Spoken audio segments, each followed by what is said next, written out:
Who poisoned my best friend? I walked into English class 5 minutes late to find my best friend dead in the middle of the floor. My classmates and teacher were all standing around him like frozen statues. Will was lying there, face twisted like he'd died in the middle of a scream.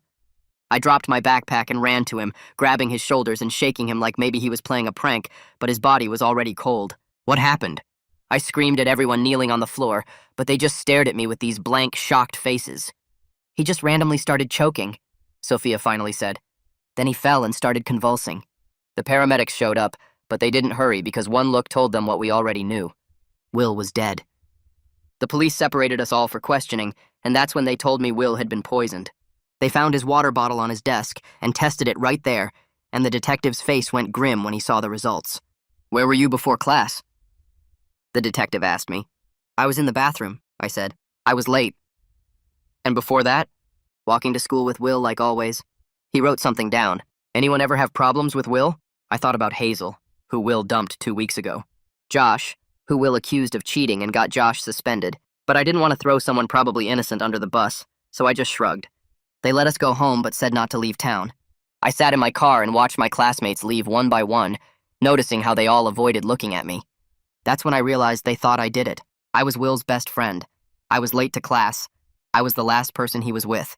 That night I lay in bed thinking about how Will and I were supposed to go to the same college next year, how he'd been the only person who really got my stupid jokes. Now he was gone and everyone thought I killed him. At his funeral, Will's mom grabbed my arm and whispered, "The police keep asking about you, but I trust you loved him." Even she had doubts. I stood at his grave after everyone left and promised him I'd find out who did this. Back at school, everyone shifted away when I walked into English. They'd replaced the carpet, but I could still see the spot where Will had died. I kept expecting him to walk in late with some ridiculous excuse about oversleeping. Instead, there was just his empty desk that nobody would sit in. I didn't kill him, I said to the room randomly on the third day back. Nobody said you did, Mrs. DePhillips replied, but her voice shook. I went to the bathroom and bit down on my sweatshirt sleeve, crying so hard my whole body shook. I started investigating partly to find the killer and partly to clear my name. I went through Will's texts and found out he'd been selling Adderall to half the class. He'd hooked up with someone's girlfriend at a party. More people than I thought had motive, but I was the only one who'd been alone with him that morning. The detective called me back in. You brought him coffee that morning, didn't you? We always got coffee, I said. But you were late to class. Where did you really go? The bathroom, I said again. He jotted something down and let me go, but I could tell he didn't believe me. I couldn't stop thinking about Will that morning when he'd laughed at something stupid I'd said. How was he dead 20 minutes later? I started watching everyone obsessively. Sophia, who'd been failing English until Will started tutoring her. Josh, who'd lost his scholarship because of the suspension. Hazel, who'd cried for a week after the breakup. 3 weeks after Will died, I found a note in my locker. We know you did it. My hands shook as I read it. The real killer was out there letting me take the blame while Will was rotting in the ground. Then I found something in Will's phone that I'd kept since his mom had given it to me. A draft text to me from that morning. Never sent. Need to tell you something about Sophia before English. Important. Sophia? The timestamp was 8:47 a.m., 13 minutes before class started. Whatever Will had wanted to tell me, someone had made sure he never could. I confronted Sophia after school, showed her the text. What did Will know about you? She went pale. Requested Reds is on Spotify now. Check out link in the description or comments. Her eyes got huge and she took a step back from me, almost tripping over the curb. Her hands were shaking so bad she dropped her backpack and it hit the pavement with this loud thud that made us both jump. I could see her trying to come up with something to say, but her mouth just opened and closed without any sound coming out. She shook her head really fast and backed up another step toward her car. I don't know what he wanted to tell you, she finally got out, but her voice was all weird and high. I seriously don't know. Her hands kept shaking as she picked up her backpack, and I watched her eyes dart around the parking lot like she was looking for an escape route. Sophia, you're lying, I said, but she was already backing away faster. I have to go, she said, and then she pretty much ran to her car. I stood there watching her drive away way too fast and almost hit another car pulling out of the lot. She knew something. The way her whole body went stiff when she saw that text, the way she couldn't even look at me.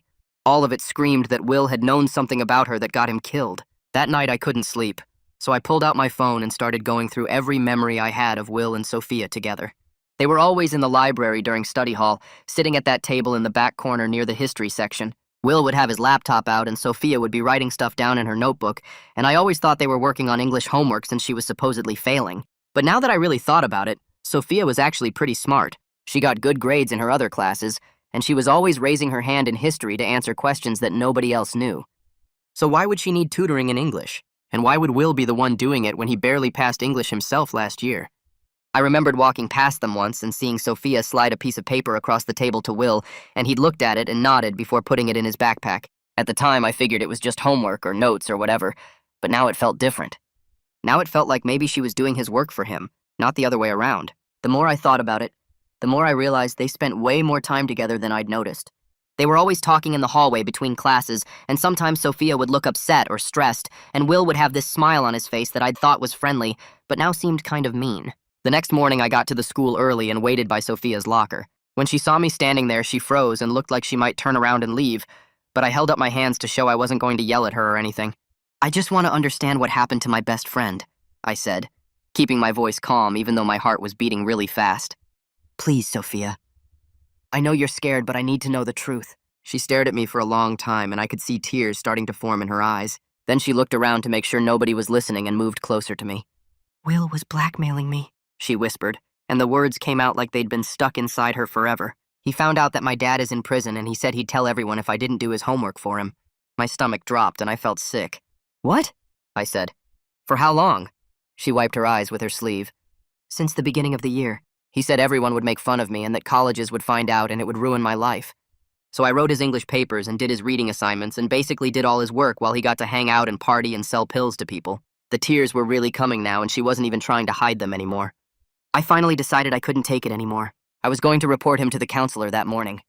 "That morning?" I said, and everything clicked into place. "That's why he wanted to tell me about you." "He knew you were going to report him." Sophia nodded, and more tears ran down her face. "I had an appointment with the counselor at 8:30.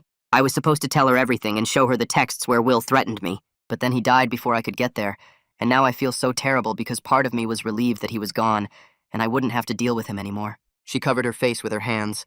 "I know that's awful, but I can't help it. He made my life horrible for months, and I was finally going to be free, and then he just died, and everyone thinks I should be sad, but I'm not. I'm just guilty for not being sad." I didn't know what to say to that because it was a lot to process. Will had been my best friend, but he'd also been this person who hurt Sophia, so bad that she was relieved when he died. "Where were you that morning before class?" I asked, and I hated that I had to ask, but I needed to know. "In the counselor's office," she said. "I got there at 8:20 and waited until they told me Will was dead. The counselor can tell you. I never left that office until after first period started." I asked Detective Ware about Sophia's alibi, and he confirmed she was in the counselor's office from 8:20 until after Will died. The counselor remembered because Sophia had been crying in the waiting area, and she'd been trying to calm her down when they got the news about Will. That meant Sophia couldn't have poisoned Will's water bottle at the coffee shop or in the classroom. She was sitting in that office the whole time, waiting to report him for something he'd never have to answer for. Detective Ware called me in for more questioning a few days later, and this time he wanted to know all about my relationship with Sophia. I told him everything she'd revealed about Will blackmailing her and making her do his homework, and I watched his face change as I talked. His eyes got sharper and he started writing faster in his notebook. "So your friend was coercing multiple students," he said, and it wasn't really a question. "Did you know about any of this?" I shook my head. "I had no idea. I thought he was just tutoring people and selling some pills on the side. I didn't know about the blackmail." Detective Ware leaned back in his chair and studied me. "The more we dig into your friend's activities, the more people we find who had reasons to want him gone. This is looking less like you're the prime suspect and more like we need to figure out who else he was threatening." I realized I needed to stop focusing on people's motives and start figuring out exactly when someone could have poisoned Will's water bottle. I sat down at my desk that night and drew out a timeline of that morning. We got coffee together at 8 o'clock like we always did. We walked to the school together and got there around 8:20. Will went straight to his locker and then to English class while I stopped at the bathroom. He died at 8:55, which meant the poison had to be in his water bottle sometime between 8 and 8:55. But when did someone have the chance to put it there?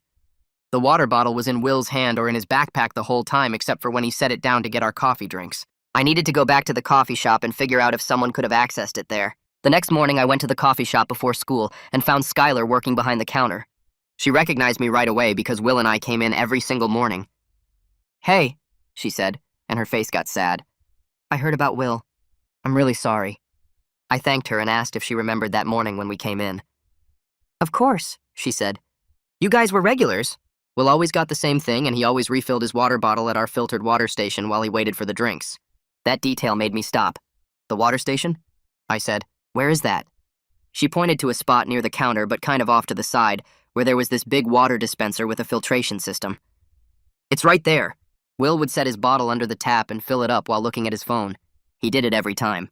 Can you see that spot from the register? I asked, and Skylar looked over at it and shook her head. Not really. It's kind of in a blind spot because of that display case. During the morning rush, I'm making drinks and taking orders, so I'm not really watching that area.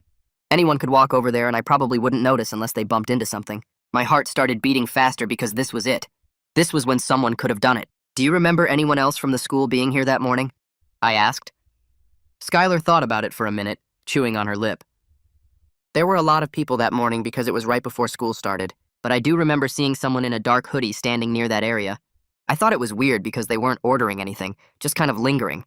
I couldn't see their face because of the hood, but they seemed like they were waiting for something. She paused. Or someone. I thanked Skylar and left the coffee shop with my mind racing about who that person in the dark hoodie could have been. Back at the school the next day, I walked into the hallway between third and fourth period and saw Josh standing by his locker wearing a dark hoodie with the sleeves pushed up. My stomach dropped and I stopped walking right in the middle of the hallway. He looked up and caught me staring at him and his face went hard. He slammed his locker shut and walked straight toward me. "What's your problem?" he said, and his voice came out defensive and angry. "I'm tired of you looking at me like I'm some kind of killer." I opened my mouth to say something, but he kept going. "You think I don't notice you watching me all the time? You think I don't hear people whispering about me because of what Will did?" His hands were shaking, and I couldn't tell if it was from anger or fear or something else. "I just saw Skylar at the coffee shop," I said. "She mentioned someone in a dark hoodie that morning." Josh's eyes went wide for a second, and then he laughed, but it sounded fake. "Half the school has these hoodies," he said. "They sold them as a fundraiser 2 years ago for the AV Club. Stop trying to pin this on me just because you need someone to blame." He pushed past me and walked away, and I stood there feeling stupid and confused because he was right that lots of people had those hoodies, but also his reaction seemed way too intense for someone who had nothing to hide. I needed help figuring this out because I was getting nowhere on my own and making enemies out of everyone. Lola McCarty wrote for the school newspaper, and she was smart and good at digging up information that people tried to keep quiet. I found her in the journalism room after school working on her laptop. She looked up when I came in, and her expression was careful, like she wasn't sure if she wanted to talk to me. "Can I help you with something?" she said. I sat down across from her and explained everything about Will's death and the investigation, and how I was trying to figure out who really did it. "I need someone who knows how to investigate things properly," I said. "Someone who can help me find evidence instead of just making wild guesses." Lola leaned back in her chair and studied me for a long time. "I don't want to exploit Will's death for a story," she said finally. "That feels wrong." I shook my head. "This isn't about a story. This is about finding out the truth. Will was my best friend and someone killed him and everyone thinks I did it." She bit her lip and I could see her thinking it through. "What if we could prove the school didn't do enough to stop whatever was happening?" she said. "What if this is bigger than just one person poisoning another person?" I hadn't thought about it that way, but she was right that the school seemed more interested in covering things up than actually helping. "Okay," she said. "I'll help you, but we do this right. We follow actual investigative procedures, and we don't accuse people without evidence." The first thing Lola suggested was requesting security footage from the school to see who had access to Will's stuff before class started that morning. She explained that schools have to respond to formal records requests, and we had a good reason to ask for them because of the ongoing police investigation. We spent an hour drafting the request letter and making sure we cited all the right policies and procedures. Then we walked together to Principal Lockhart's office and submitted it to her secretary. The secretary said the principal would review it and get back to us within 5 business days. 3 days later, I got called to the principal's office. Lola was already there, sitting in one of the chairs, looking annoyed. Principal Lockhart had our request letter on her desk, and her face was tight with disapproval. "I'm denying this request," she said without any greeting or small talk. "Student privacy concerns and the ongoing police investigation make it impossible for us to release this footage. But the police might not be looking at the right things," I said. "They think I did it and they're not investigating other possibilities. That's not our problem," Principal Lockhart said. "Our job is to protect all our students' privacy and maintain a safe learning environment. Releasing security footage to students would violate both of those responsibilities." Lola leaned forward. "What about the responsibility to find out who killed a student in your classroom?" she said. "Doesn't that matter more than protecting whoever did it?" Principal Lockhart's face went red. "I understand you're both upset about Will's death," she said.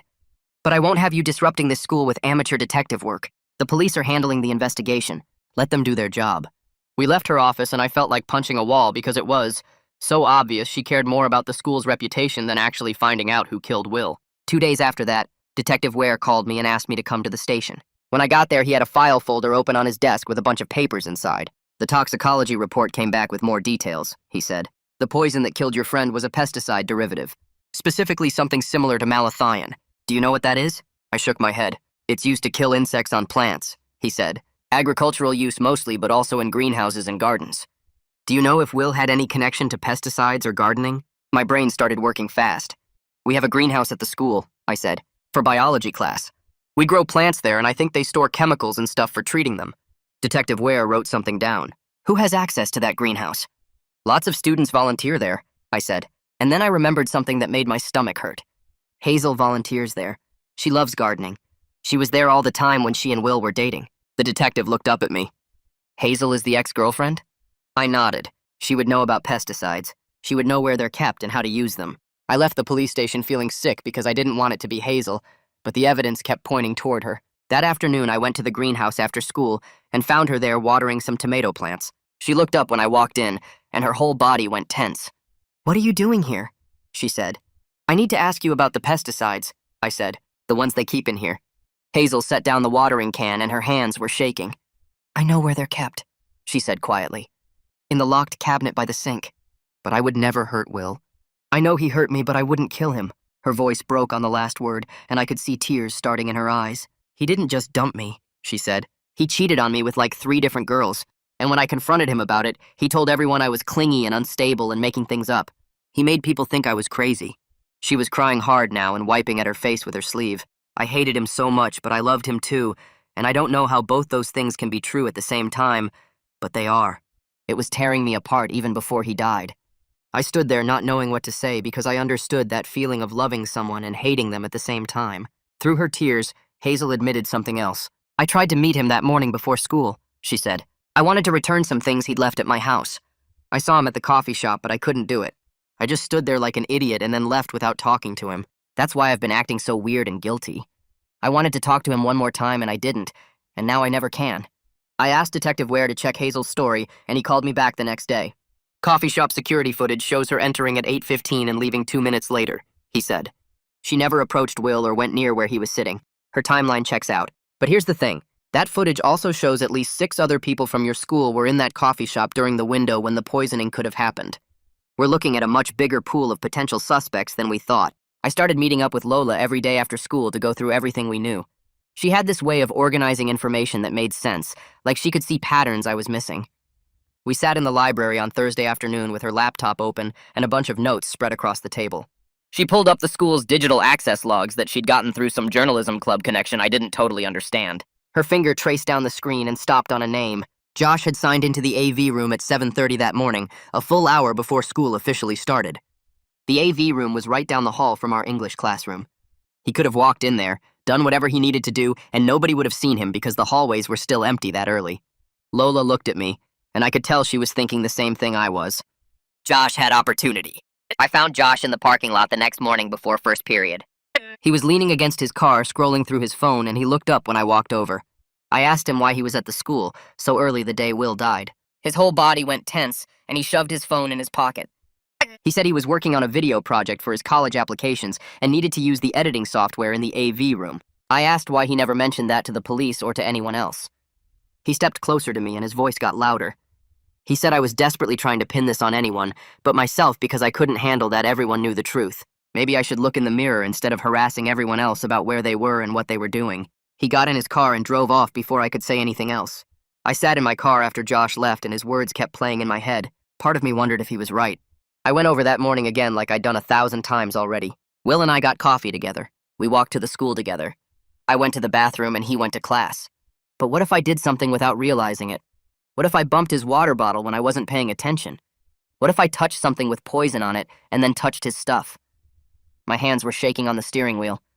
I tried to remember every single detail, but the more I thought about it, the less clear everything became. Did I pick up his backpack at any point?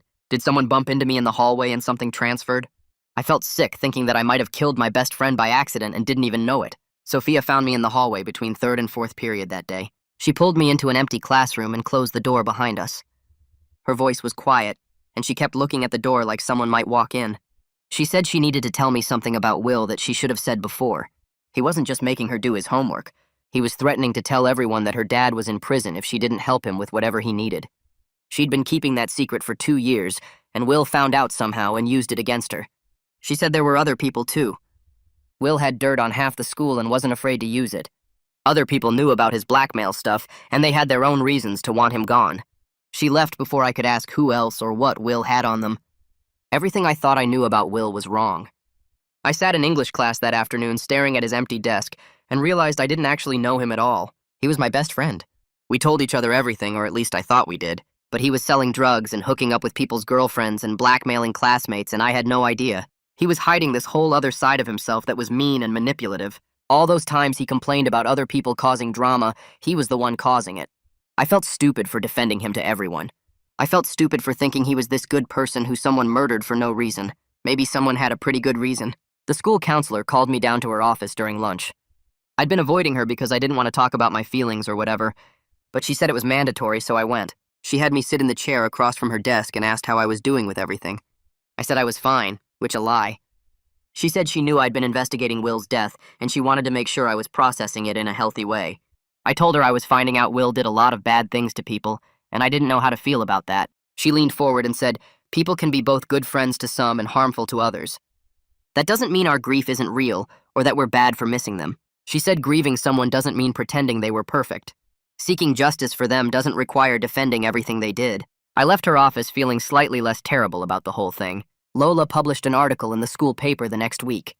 She didn't name Will specifically, but it was obvious who she was writing about. The article talked about how students at our school were dealing prescription drugs and using blackmail to control each other.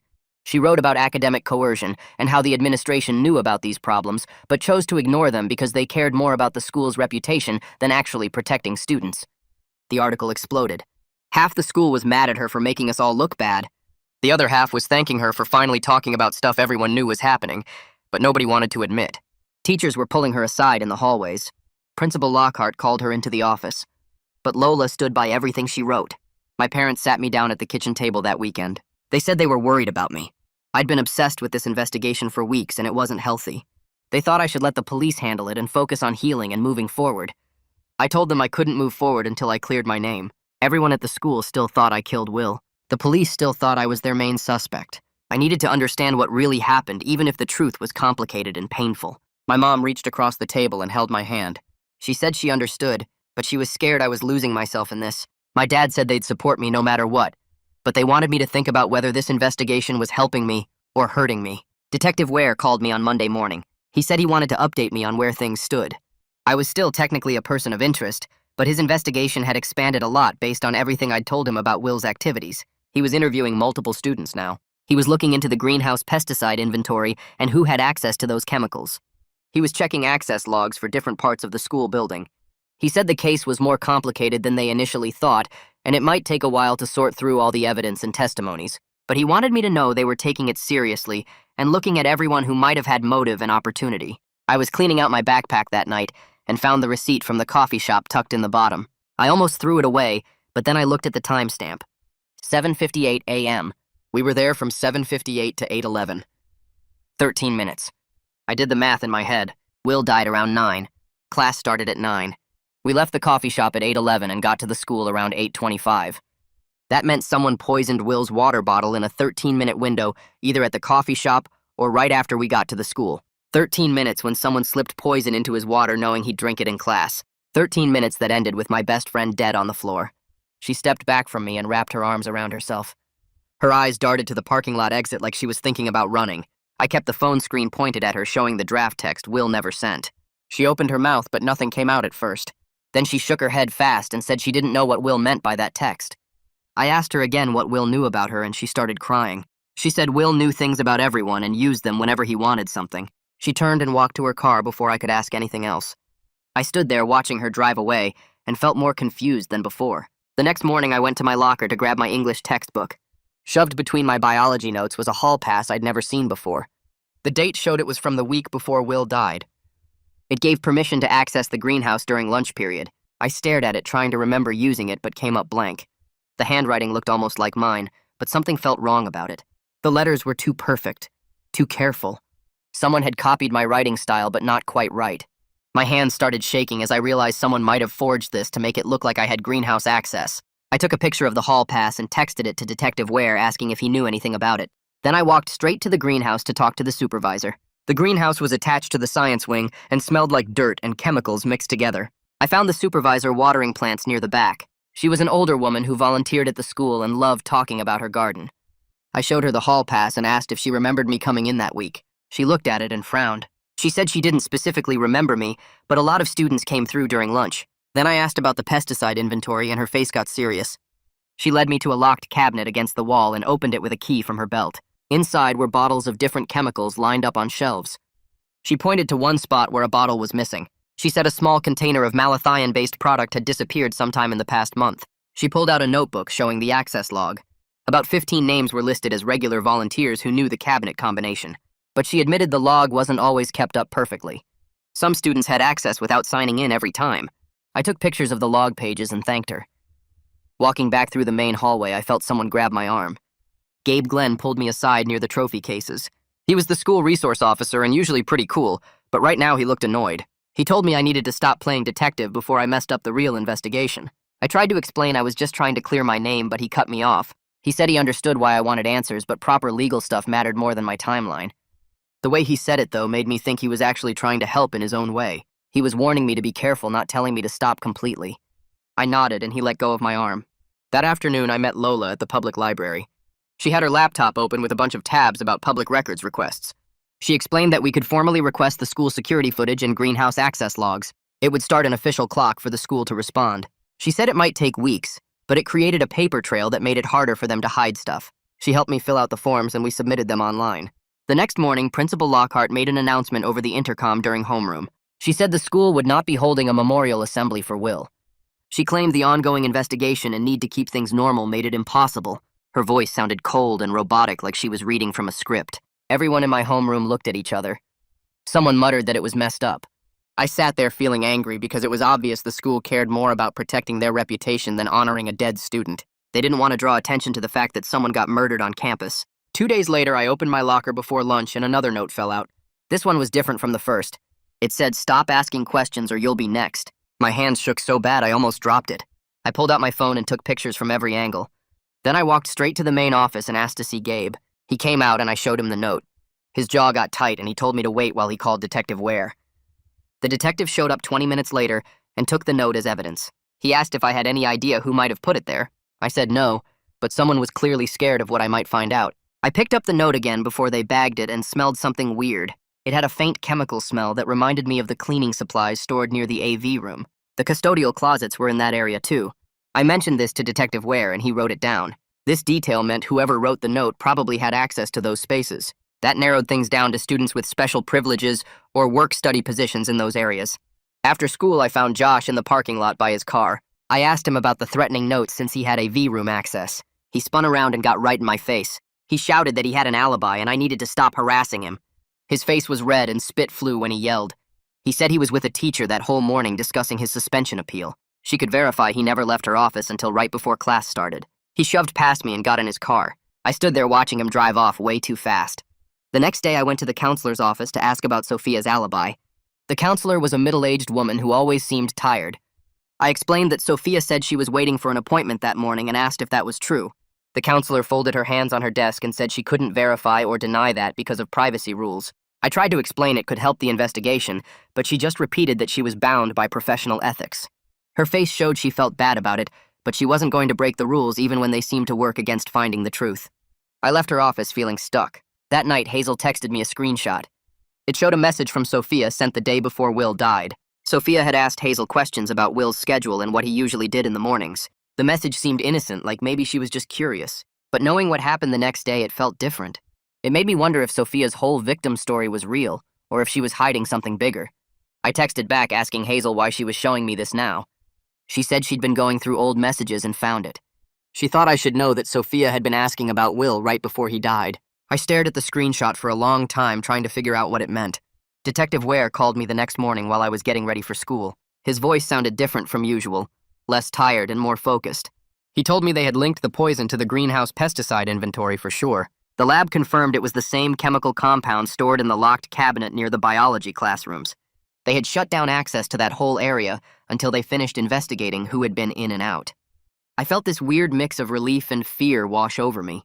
Relief because the investigation was finally moving somewhere real. Fear because it meant someone I sat next to in class, someone I probably talked to every day, had walked into that greenhouse and stolen poison specifically to kill Will. The detective said they were going through sign-in logs and interviewing everyone with greenhouse access.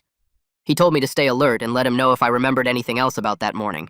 After I hung up, I just stood there holding my phone. One of my classmates was a murderer, and they were getting closer to figuring out who. Principal Lockhart pulled me out of third period later that day. Her assistant came to my history class and said the principal needed to see me immediately. I walked to the main office, feeling everyone's eyes on me in the hallway. When I got to her office, she was sitting behind her big wooden desk with her hands folded. She didn't tell me to sit down. She said she had received multiple complaints about me harassing other students. I started to explain that I was just trying to find out what happened to Will, but she cut me off.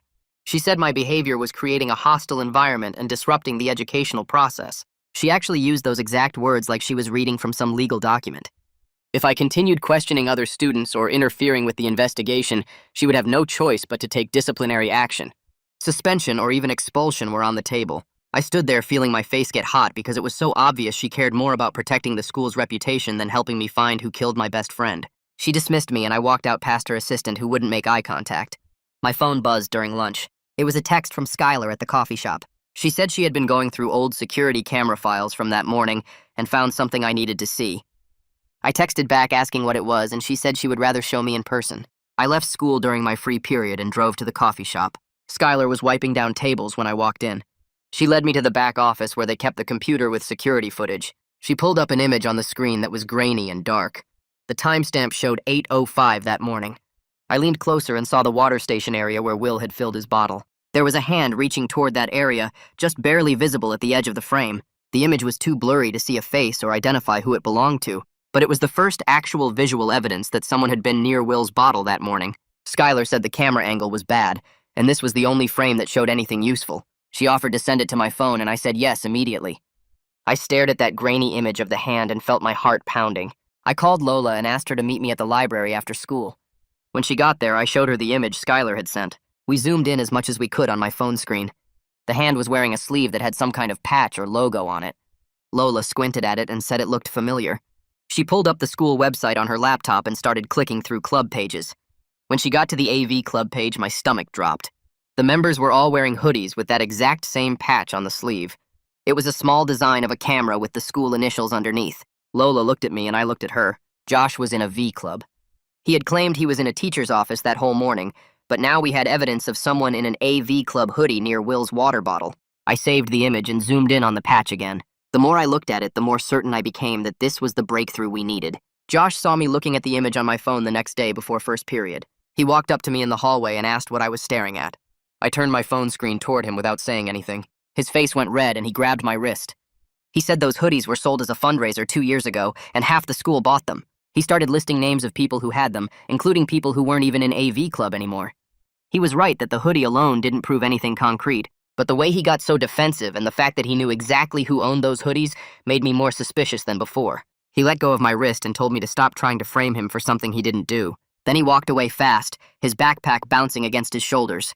I watched him disappear into the crowd of students and wondered if his anger was because he was innocent or because he was scared of getting caught. Detective Ware called me in after school that same day. When I got to the police station, he led me to a small room with a computer. He said the school district had finally released some security footage from that morning. He pulled up a video file that showed the hallway outside the English classroom. The timestamp read 7:52. A figure in dark clothing walked into frame and tried the classroom door. It was locked. The figure looked around, then pulled something from their pocket.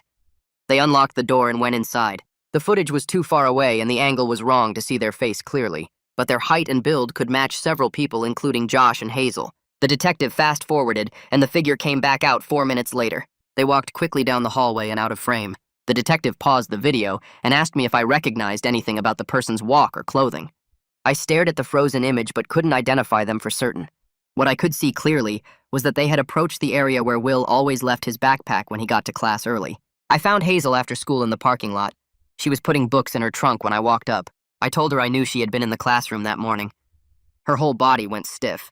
She closed her trunk slowly and turned to face me. She asked how I knew, and I told her about the security footage. She started crying right there in the parking lot. She said yes, she had been in the classroom, but only to return a book Will had lent her weeks ago. She had borrowed his key to get in because she didn't want to see him face to face. She left the book on his desk and walked out. She swore on everything she never touched his water bottle.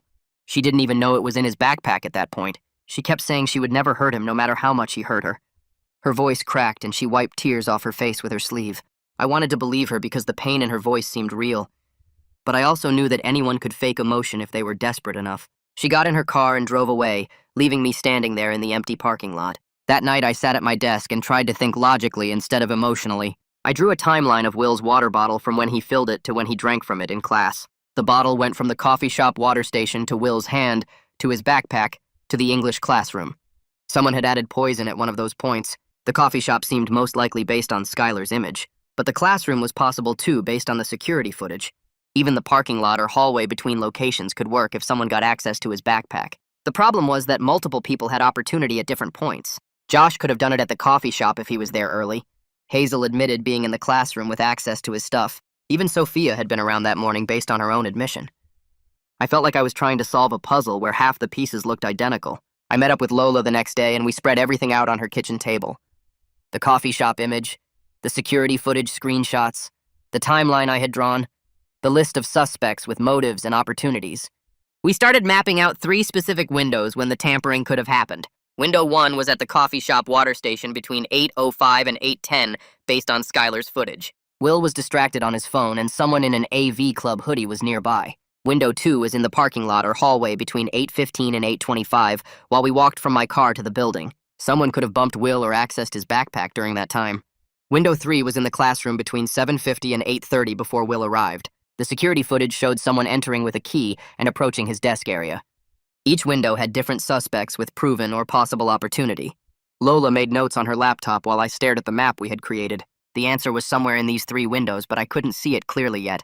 A memory hit me suddenly while I was lying in bed that night.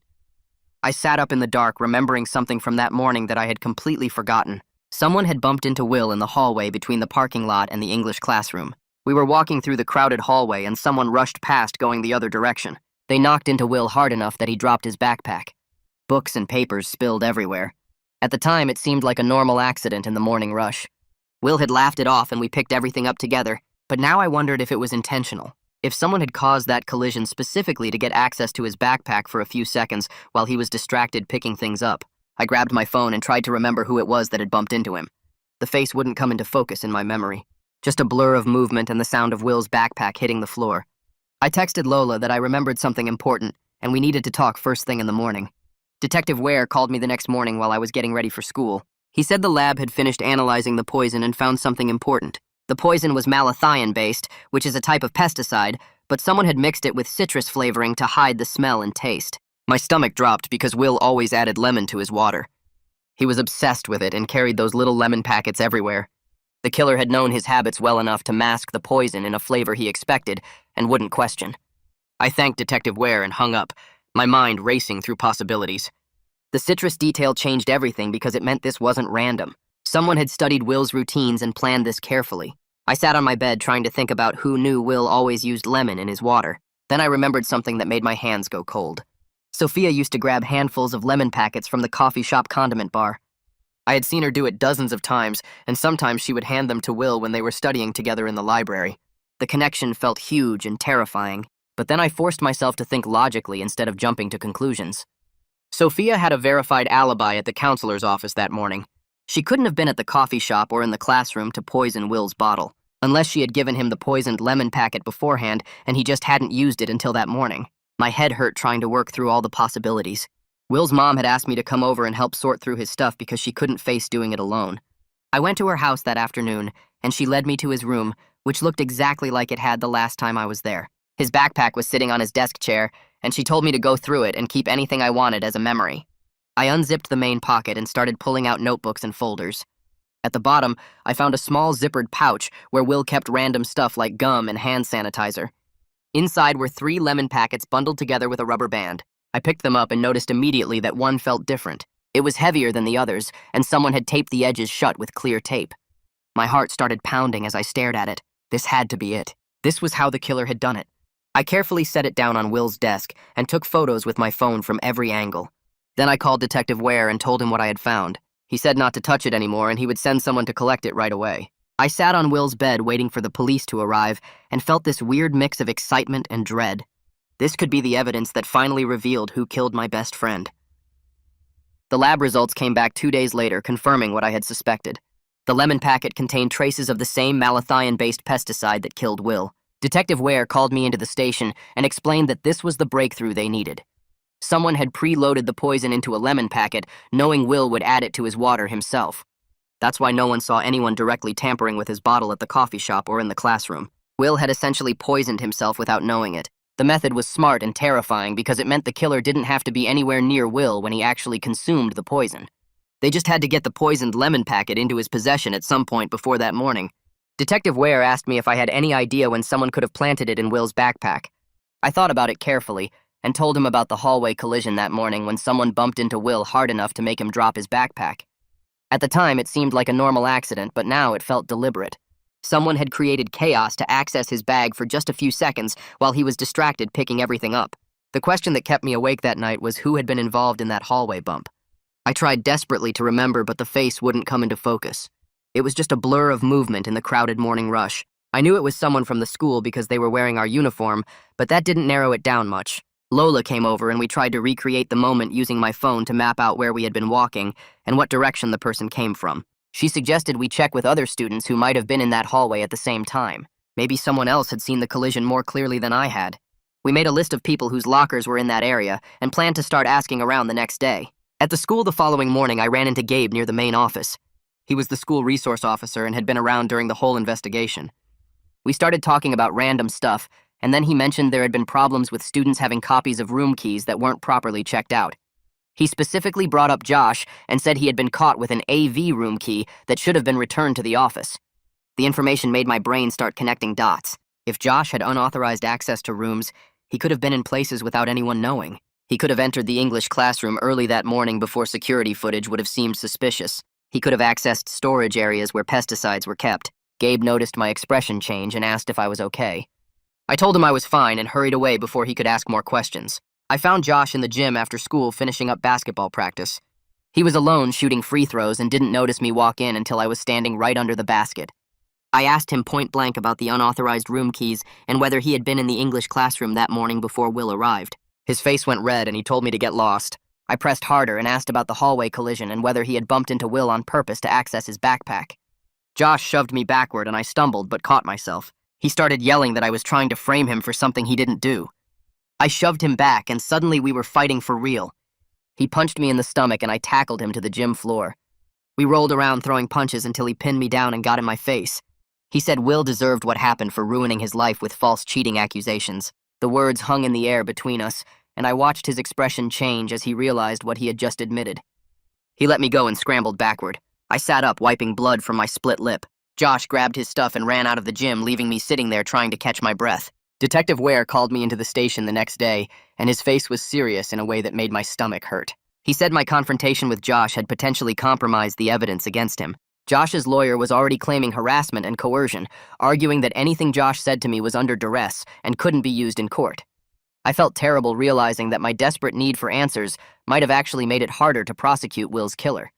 Detective Ware wasn't yelling, but I could tell he was frustrated. He reminded me that I needed to let the professionals handle the investigation instead of going rogue.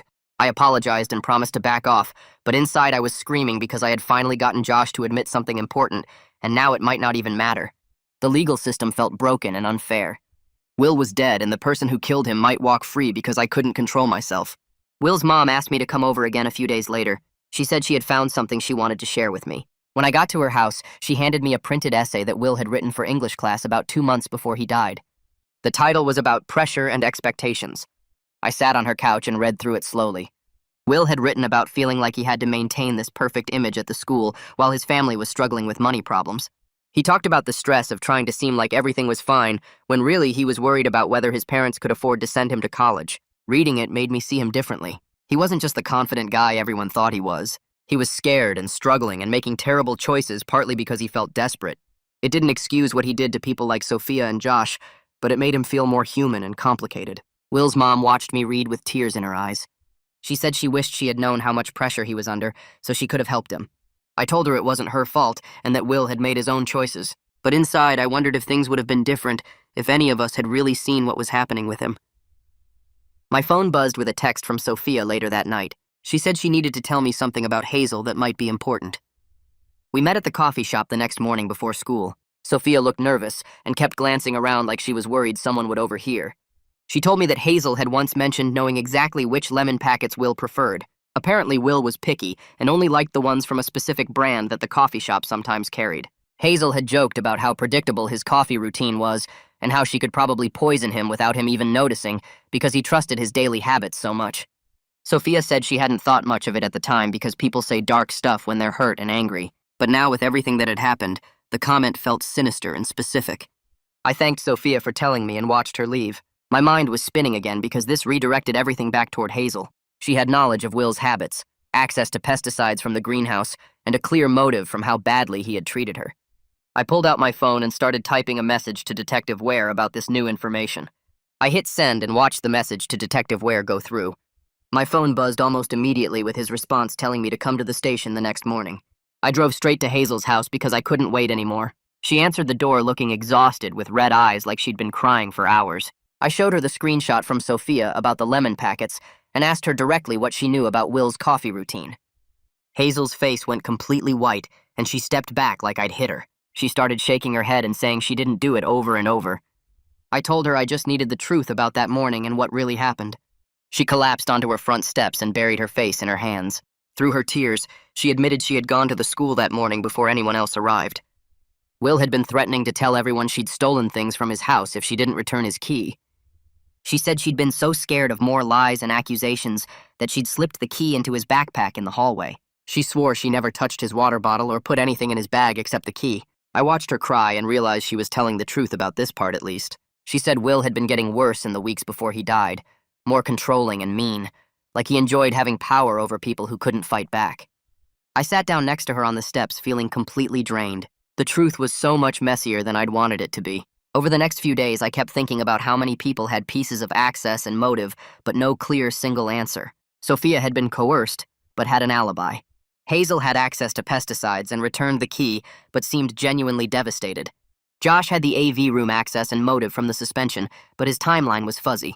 The justice system wanted neat evidence and clear suspects, but real life was complicated and tangled. I realized I might never know exactly who put that poisoned lemon packet in Will's bag or when they did it. Multiple people could have done it at different points that morning. The case might not get solved in the clean way I desperately wanted. Clearing my name was starting to feel like the best outcome I could actually achieve. I met with Lola at the library and she showed me her draft article. She'd been working on it for weeks, documenting everything about the systemic failures at our school. The piece focused on how the administration had ignored Will's dealing and coercion for months because they cared more about protecting the school's reputation than helping students. She'd interviewed people anonymously and gathered evidence about other cases where students had been hurt by the school's refusal to act. Lola promised to keep my involvement completely anonymous while still telling the important parts of the story. She said the article would run in the local paper because the school newspaper's advisor had tried to kill it. Reading through her work made me feel like maybe something good could come from all this pain. The article named Principal Lockhart specifically for blocking investigations and prioritizing image over safety. It detailed how multiple students had tried to report problems and been shut down. Lola had done real journalism that would actually matter. Detective Ware called me in 3 days later, and his expression was serious, but also kind of sad. He told me the lab had found a partial fingerprint on the poisoned lemon packet that matched Josh. My heart started racing because this was finally concrete evidence pointing to someone other than me. But then Detective Ware explained that the chain of custody was completely messed up because of my confrontation with Josh in the gym. Josh's lawyer was already arguing that I'd harassed and coerced his client, which meant anything Josh had said or any evidence connected to him could be thrown out in court. The DA was considering charges, but warned that getting a conviction would be really hard given how I'd compromised the evidence.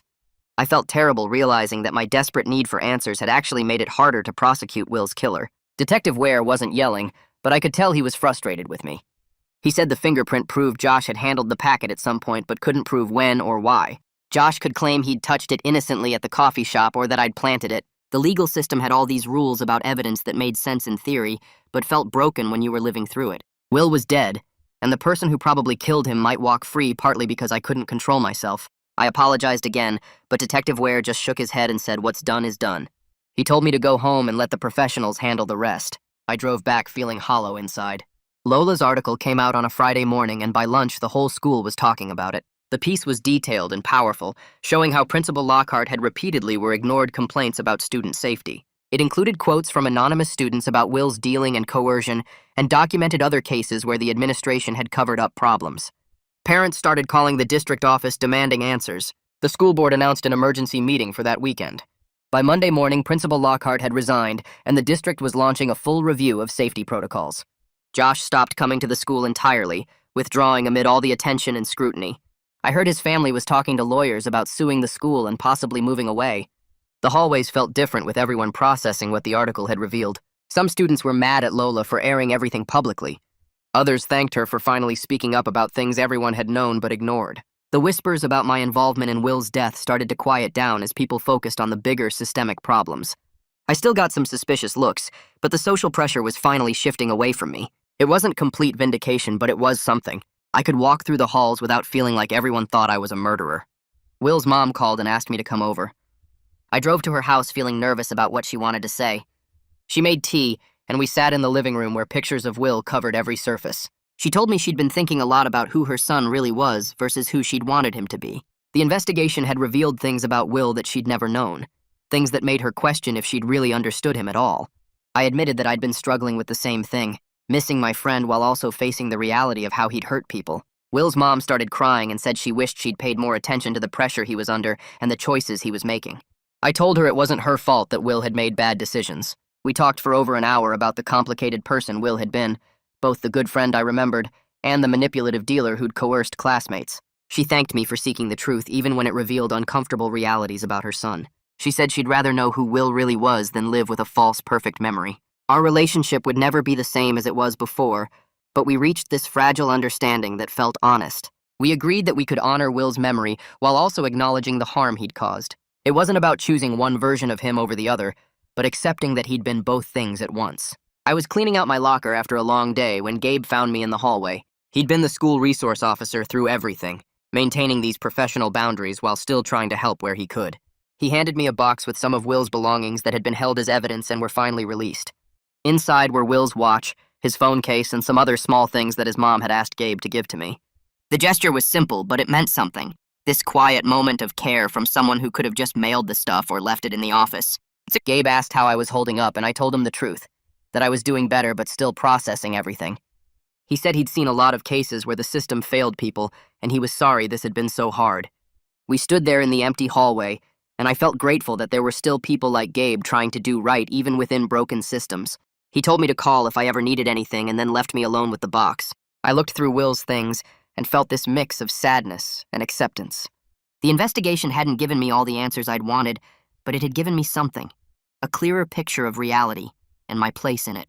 The next day in English class, I made a decision.